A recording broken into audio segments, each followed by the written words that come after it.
आज आप सब पत्रकार बंधुओं के सामने इतनी ज़बरदस्त उत्साह के साथ भारतीय जनता पार्टी के बूथ के कार्यकर्ताओं की बैठक हुई है, जिसमें हमारे भावी सांसद अशोक तंवर जी आए।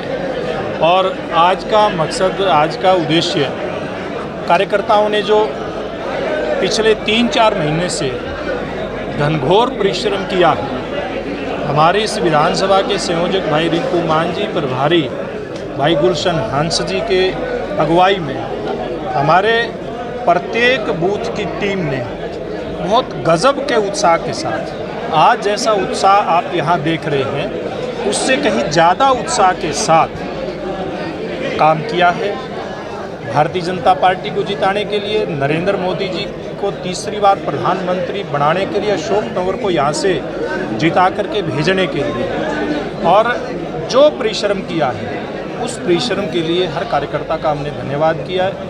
और कार्यकर्ता के माध्यम से मैंने ये अपील भी की है कि सब हमारे जो जिम्मेवार नागरिक हैं, सब संस्थाओं के हमारे जिम्मेवार लोग हैं, पदाधिकारी हैं, जिनका इस लोकतांत्रिक व्यवस्था को मजबूत करने में योगदान रहा है, जिन्होंने भारतीय जनता पार्टी को वोट दिया, ऐसे सब लोगों का धन्यवाद ज्ञापित करने के लिए बैठकें बुलाई थी।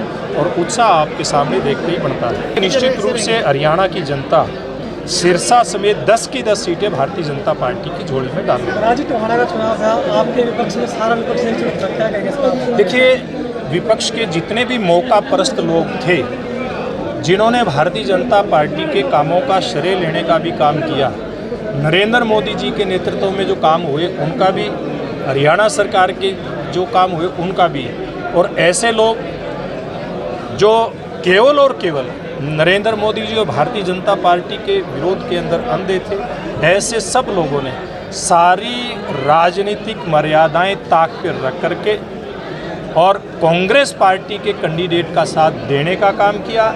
सारे उनकी नीति सिद्धांत सारे के सारे मतलब ताक पर रखे हुए हम सब लोगों ने देखे हैं।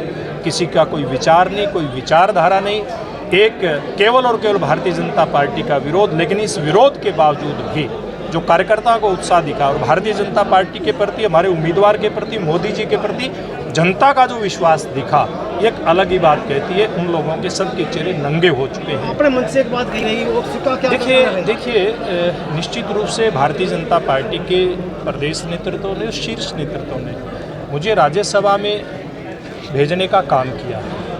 अब मैं 6 साल तक वहाँ राज्यसभा के सदस्य के नाते सेवा करूँ, ऐसी जिम्मेवारी लगाई है। हो सकता है, बाकी तो पार्टी का फैसला है, हो सकता है कि किसी कार्यकर्ता को भविष्य में पार्टी मौका दे टोहाना से चुनाव लड़ने का, ये मैंने कहा है और ये पार्टी की मर्जी होती है। इसलिए मैंने एक समर्पित कार्यकर्ता के नाते मेरी बात रखी है कि हम सब मिल करके 2024 में भारतीय जनता पार्टी का झंडा फिर से टोहाना विधानसभा में फहराएंगे।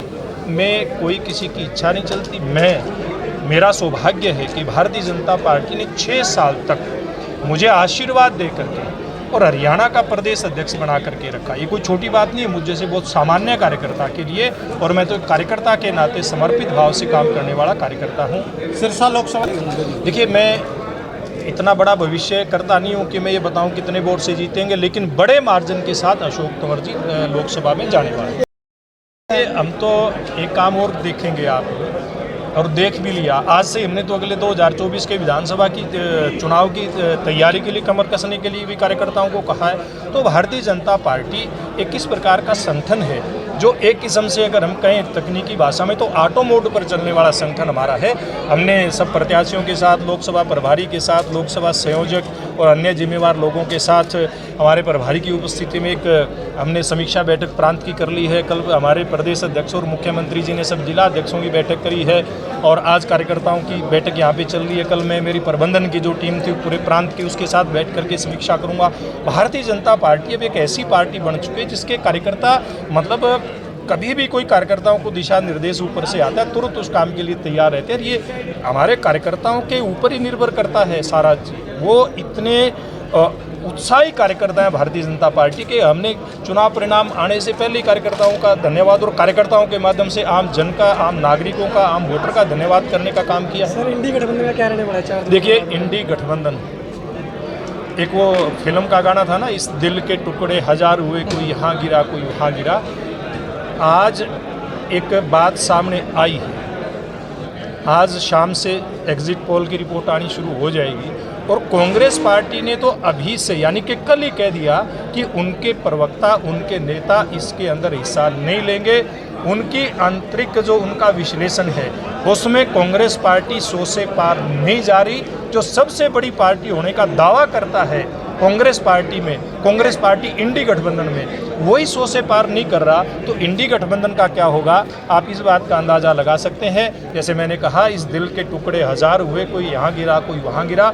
नरेंद्र मोदी जी के विरोध में ये अंधे हो गए थे इस प्रकार के लोग, जो कांग्रेस और सारा इस प्रकार के लोग इकट्ठे हुए। हम देखते हैं हमारा पड़ोस यहाँ पंजाब में आज पोलिंग चल रही है, कांग्रेस पार्टी पंजाब के अंदर आम आदमी पार्टी के खिलाफ चुनाव लड़ रही है और दिल्ली में उनसे गड़बड़ियाँ हो रही है। इसे कोई सिद्धांत नहीं, कोई नीति नहीं, केवल मोदी विरोध में सब लोग अंधे का। आपने देखा यहाँ कार्यकर्ता कितने उत्साह के, एक भी कार्यकर्ता भारतीय जनता पार्टी का भारतीय जनता पार्टी के झंडे के अलावा कहीं खड़ा ही नहीं हो सकता। भीतरघात का कोई सवाल ही नहीं है। ठीक है।